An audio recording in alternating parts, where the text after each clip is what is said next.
नमस्कार मित्रों। तो बहुत ऐसे मुझे कई बार क्वेश्चन आए लोगों के कि साधना के टाइम सुरक्षा मंडल कैसे बनाना है, सुरक्षा घेरा। आप मंत्र जाप कर रहे हैं, पाठ कर रहे हैं, पूजा कर रहे हैं, रेकी कर रहे हैं, ध्यान कर रहे हैं, तो एक सुरक्षा मंडल कैसे बनाया जाता है। हालांकि बाकी चीजों में तो काफी हद तक चल भी जाता है, लेकिन ध्यान इत्यादि मेडिटेशन करना हो और आपके साथ गुरु कोई सक्षम गुरु ना हो, ठीक है, और आप गुरु का ध्यान भी नहीं करते, ध्यान इत्यादि करने मेडिटेशन से पहले, तब सुरक्षा मंडल अगर बना लें तो बहुत उत्तम है। वैसे ऐसा कोई कंपलसरी नहीं है कि बना के ही बैठना, लेकिन बहुत लोगों के अधिकतर जिनके एक पॉजिटिव एनर्जी नहीं होती घरों में, ठीक है, या कई बार खुद की बॉडी में भी लग जाती है, तो वो एनर्जी ऐसा नहीं कि बॉडी के अंदर ही घुसी होती है, पहले वो आभा मंडल में कई बार फंसी होती है, बहुत तरह की नेगेटिव एनर्जी होती है, तो वो इधर उधर रुकी होती है और धीरे धीरे बॉडी के अंदर वो आती है एनर्जी।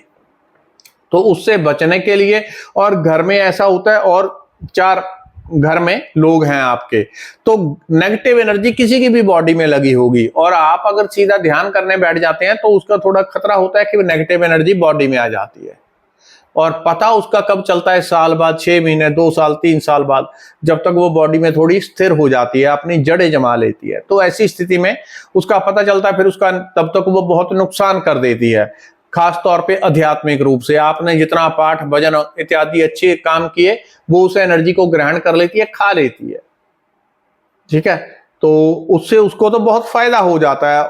ऐसा नहीं, वो बदले में आपको फायदा भी देती है कुछ ना कुछ, क्योंकि एनर्जी है, एक आत्मा ही है, आपका कुछ लेती है तो फायदा भी करती है बहुत स्थानों पे, और बहुत स्थानों पे नुकसान भी करती है, क्योंकि आपके पाठ भजन से जो उसको एनर्जी मिलती है, उसके अंदर पॉजिटिव एनर्जी की मात्रा बढ़ जाती है, तो उसमें एक पॉजिटिव धारणाएं आती हैं कि इसका अच्छा कर दूं, इसका ये कर दूं, तो वो इंसानों की तरह एक अच्छे काम करने लग जाती हैं। लेकिन नेगेटिव एनर्जी और घेरे का क्या महत्व है? घेरा ध्यान मेडिटेशन में बहुत जरूरी है।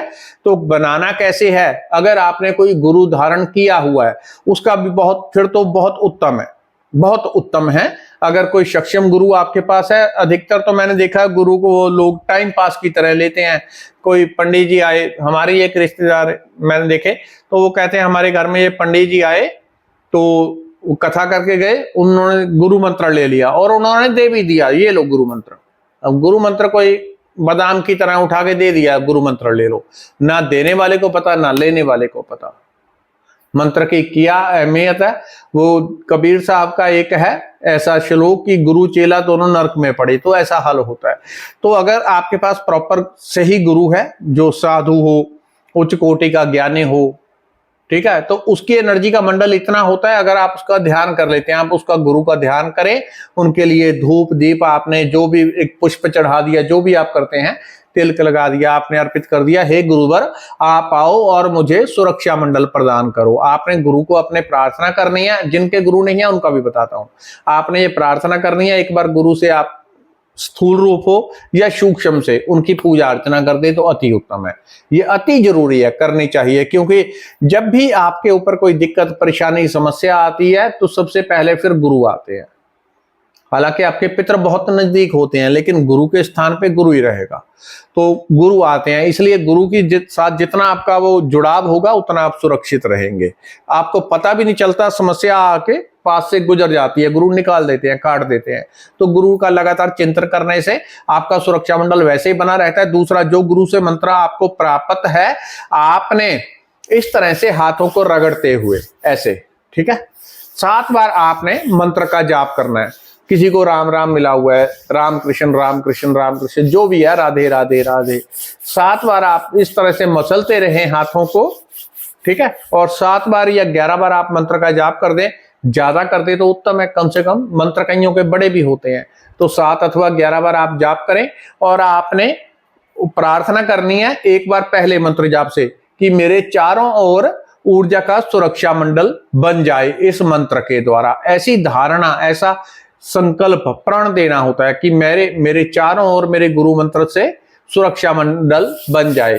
ऐसा आपने कर दिया और हाथों को मसल दिया। उसके बाद जब आप हाथों को खोलेंगे तो आपको वाइब्रेशन महसूस होगी, क्योंकि गुरु मंत्र का जो जप की एनर्जी है वो ऊर्जा को प्रकट करती है, तो वाइब्रेशन महसूस होगी। आपने ऐसे सर से ऊपर तक नीचे एक बार घुमा देना है, ये सुरक्षा मंडल बन गया। बस ऐसे ही, और कुछ नहीं।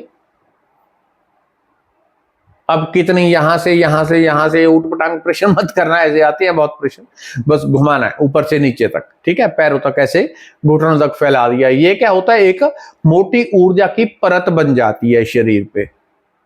आपने मंत्र जाप किया, हाथों से प्रकट हुई एनर्जी, उसको ऐसे फैला दिया, तो वो परत बन गई पूरी बॉडी पे। और आपने संकल्प दिया है कि इस, क्योंकि मेरे चारों तरफ एक संकल्प, मेरे संकल्प के कारण गुरु मंत्र से सुरक्षा मंडल बन जाए, तो वो एक मोटी जैसे कंबल होता है वैसी एक सुरक्षा मंडल बन जाता है।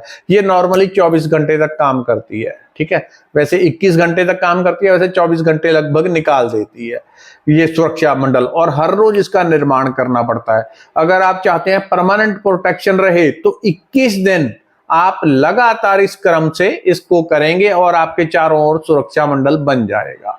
वो परमानेंट आपके साथ रहेगा, परमानेंट काम करता है, ठीक है। एक चीज हो गई, जिनके गुरु नहीं है वो जिस भी मंत्र का जाप करते हैं, मंत्र का अथवा देवता का, मैंने कुछ ऐसे लोगों भी देखे हैं वो कुछ और नहीं करते, जय बाप बेदी, जय बाप बेदी, जय माता दी, जय माता दी, और काम कर देते, काम हो जाता है। भगवान का जो भी आप श्रद्धा भाव से नाम लेते हैं वही काम कर जाता है, ठीक है।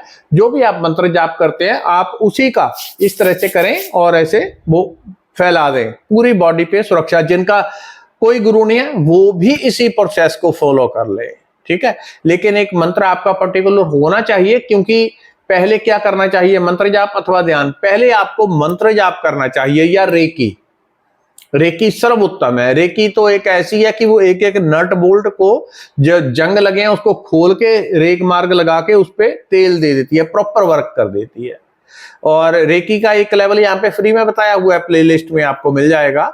अगर आप फेसबुक पे देख रहे हैं तो यूट्यूब के ऊपर रेकी मास्टर मनीष शर्मा आप सर्च करेंगे, वहां पे आपको मिल जाएगा। चैनल मेरे 2 अलग अलग हैं, तो आपको ये वीडियोस मिल जाएंगी रेकी कैसे करनी है। वो तो सारे चक्र खोल देती हैं, तो धन, संपदा, आरोग्यता, हर चीज आपके पास ऑटोमेटिकली बढ़ने लग जाती है।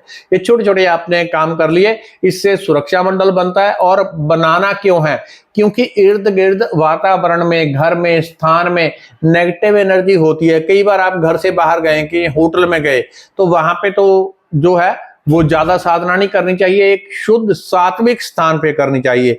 वहां करनी है तो कम से कम आप धूप जला के करें, शुद्ध स्थान पे करें। ऐसा नहीं कि चारों तरफ गंदगी पड़ी आप साधना करने बैठ गए, तो नेगेटिव एनर्जी समझो लगी गई, क्योंकि वहां पे गंदगी के ऊपर नेगेटिव एनर्जी होती है, तरह तरह की नेगेटिव एनर्जी होती है, कोई वायु की, कोई किसी तरह की, कोई कई कई तत्वों की, वो चिपक जाती है। तो साफ सुथरे शुद्ध स्थान पे इसलिए साधन भजन किया जाता है, पोछा लगा के, ठीक है, ताकि नेगेटिव एनर्जी ना लगे, इसलिए हम सुरक्षा मंडल बनाते हैं।